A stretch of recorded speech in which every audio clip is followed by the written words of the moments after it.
গৌর ভক্তবৃন্দকে দৃষ্টি আকর্ষণ করে বলছে আমাদের বন্ধু উনার বাড়ি দয়াবদান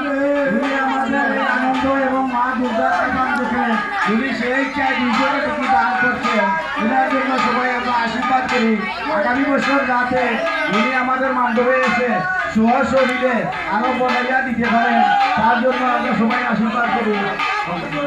দর্শক মণ্ডলী আপনারা ধৈর্য সহকারে অনুষ্ঠানে উপভোগ করুন এবং মায়ের পোশাক আপনারা খান শান্তিমতো চলে যাবেন এবং আমাদের আবারও বলছি আমাদের বন্ধু মাখন নাম উনার বাড়ি